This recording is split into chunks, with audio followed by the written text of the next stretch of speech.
is a tactical, strategic, and theoretical mistake.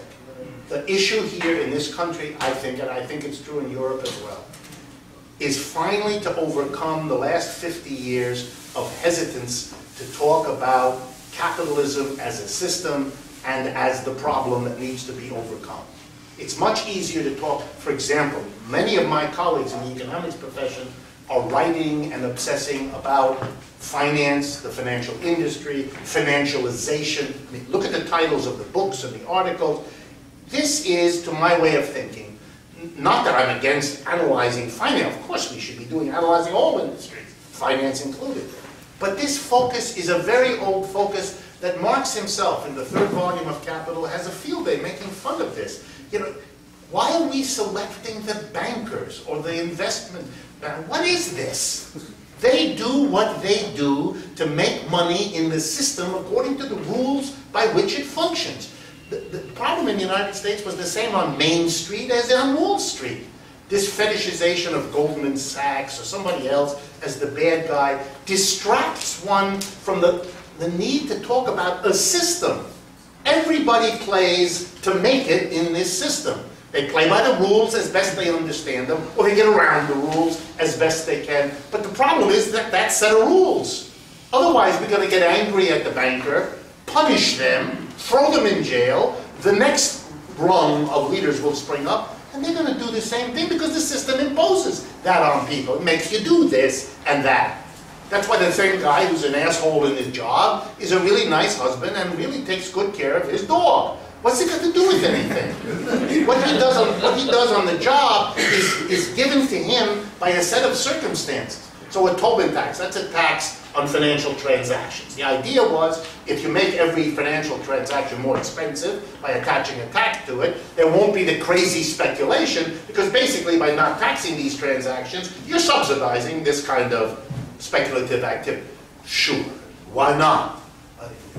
I'm in favor of taxation on alcohol and cigarettes too, because they're not good for you. But this is not my issue. I don't want us to be angry at finance instead of non-finance. What strikes me as craziness? It's like being angry at Nebraska instead of, Oklahoma. What?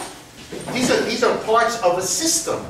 And what's needed in this country is not anger at bankers. We have a long, if you don't know American history, we have a long tradition of ferocious anger at bankers.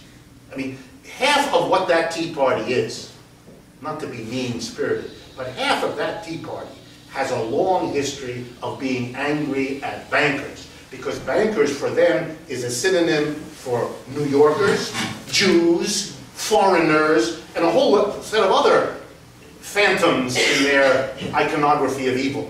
So, communists, anarchists, socialists, Marxists, terrorists, Muslims, all synonyms in the minds of those who are looking. I don't want any, we need not to get anywhere near that. We have to, we the left, I have to introduce the critique of the system. You're not going to fix this system unless you deal with it as a system and begin to ask the question. There are parts of this new political party in Germany, I can't hear your accent for sure, but is it? Yeah. Okay. There's a new party in Germany, some of you heard me talk about it, called Die Linke. It's a very important party. It is a party, a good number of whose members, not all, there are a lot of divisions, which are very intense these days, but they have a lot of division, but they include people who use the following slogan: Germany can do better than capitalism. That's the slogan I would propose for this country. We can do better than capitalism. And then open a debate as to what the hell that means, and where that goes, and what's at stake in all of that. I do believe, to end on a perhaps slightly more positive note, that in terms of my own experience of the last 18 months, and I've mentioned it in these meetings a few times, I have more opportunities to speak publicly at public events, on the radio, on television, in the last 18 months than in the previous 40 years. And I've been active politically all my adult life. Something is going on in the United States. I do, commercial AM radio programs with conservative hosts in the South, in Salt Lake City, and all over the place. And I'm agreeing with a lot of my hosts on a lot of issues. All the notoriety goes to the Tea Party on the right. But below the surface, there's a big shift. We used to complain we have no opportunity, those of us on the left. Now it's up to us because the opportunity is there. Now, can we respond? Can we take advantage? But there's an openness to question capitalism as a system. I don't have to hesitate at all. I don't have to pull any punches. I don't have to worry about the language I use, all the things I used to do. I don't have to do that anymore. I just don't. It's not that people agree with me. They don't yet.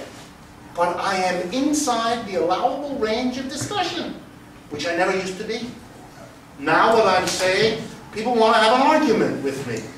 But they don't want me to go back to Russia, or stop being a crazy person, or come down out of the clouds, or the things that used to be either spoken to me or thought. And I'm a teacher, I train to look at people's faces and get a sense of how they see me.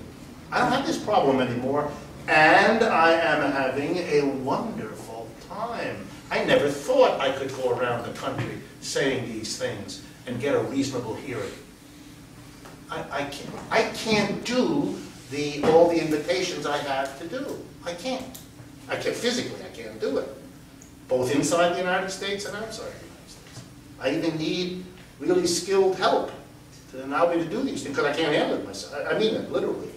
I've been very lucky to have people willing to work with me and help me, but otherwise I couldn't. So I know that the opportunity is out there to raise these questions and to make change. At this point, if the left doesn't proceed, part of the blame is on it. Can't just blame the society. This society is more open to what we have to say now than in my lifetime. I was born in Youngstown, Ohio, a depressed part of the United States. My father worked in a steel factory. He was an immigrant from Europe, but the only job he could find was in something called the Youngstown Sheet and Tube Factory. And that's when I was born. And I come out of the Midwest, a miserable economic disaster zone, still is. That whole stretch, Pittsburgh, Youngstown, all of that. This is depressed now if you go there. So, in my lifetime, it's been difficult to say these things. But with the end of the Cold War, with the changes in Russia, China, and suddenly these ideas are again, for a whole new generation of people, new and interesting. I told a story at the first of our meetings that maybe bears repeating one more time. Over the last year and a half, I got often asked on radio and television about the question, is Obama a socialist? Because that was in the air. And when I was first asked this question, I did the usual double take, because it took me a moment to, what in the world are people talking about? So I didn't understand it. Then I went from not understanding it to misunderstanding it. That is, I thought this was a kind of a baiting question, that people were going to ask me a question in order to beat up on socialism. So I answered very defensively, very carefully, the way I had been taught to do in the last 40 years in the American academic universe, where I had to always pretend I didn't have the criticism of capitalism that I actually did, or I had to say it in very fancy around-the-corner language so I could get the basic idea across without waking these people from their ideological slumber. Right? All of that has changed. All of that is now no longer a problem. People are willing to talk about capitalism. People are willing to hear criticisms. Even the ones who defend capitalism, they have to defend it. And we had a debate on the radio about their defense versus my criticism. And we agree to disagree. It's a completely different conversation from what it used to be. And when the Obama thing came up, I had to learn that the people weren't asking because of Obama, they thought he was a socialist. And they weren't asking because they wanted me to be defensive and to disassociate myself from socialism. I learned that most of the people asking were young. They like Obama. They still like Obama. And when they hear some, and somebody said this, some old, fat, white Christian person saying that Obama's a socialist. They thought socialism probably was pretty good. And their questions to me were to explain what the hell socialism was, because they hadn't a clue. Coming out of the American school system, where the hell would they get an idea of? They had no idea what socialism was, but their instinct was, if those people are calling Obama that, it's probably pretty good. So I discovered I had an audience eager to hear good news about socialism, which I immediately provided. And it became a very different kind of conversation. And you know, the people who interview me, that's just as important as the larger audience. The interviewer, the man or the woman who asks the question, they too are shaped by the audience. They don't treat me the way they used to. I've done radio and TV all my life. But in the past, it was always necessary for the host, whoever he or she was, to make it clear to the audience that they're not what I'm saying. They don't agree with that. They're terribly liberal for even having a weirdo like me on the program. So they couched it all as an opening to their civil liberties breadth of mind, which was a nice way of saying, you know, I got a weird one here today. But listen to what these weird people say. That's all gone. Everybody's my friend. Everybody treats me as, oh, I'm so glad you had the time to be on our program. I'm not doing you a favor. You're doing me a favor to be here. I've seen your video on the website. I'm like other people. And they are interested in my perspective, and they want people who call in. I do a lot of that, you know, answering people who call in on the live programs. They want people to call me and raise questions and argue, but I'm part of the conversation. The left hasn't been in that situation for a long time, and you know, we need a lot of people to run with the ball because we have the ball, or at least we have it part of the time. And you know, if in Germany, one out of the last election, 12%, 1 out of 8 Germans voted for the Die Linke, 11.9%. That's a modern German economy. It's very similar to the United States in many ways. It shows you that a party that's pretty much on the left, for example, calls itself Die Linke, which the German means the left. This is a political party that is able to draw a massive vote in Germany, despite being associated, because its basis is the old Communist Party from East Germany, which is a problem in the West because they're always being associated with the old East German. Everybody in it is a Stasi agent or something. But they have a lot of problems to overcome. They're still able to function. And even now, through La Fontaine in the western part of Germany, also to build up their support. They're in several of the state governments in Germany and so on.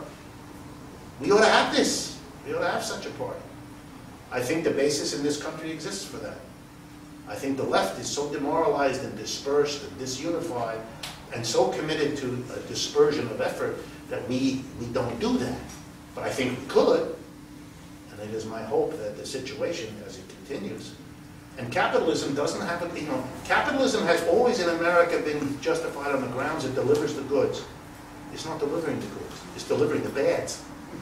And that's a different situation, and it gives us an opening and a possibility that would be criminal for us not to take it. One more, and then I know that we need to adjourn. You're more interested in adjourning even than asking another question. Okay.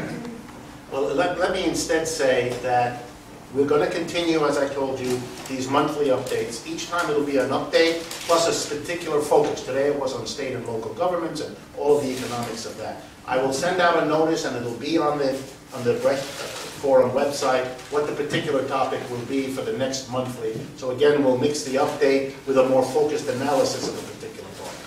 Thank you very much for braving the weather.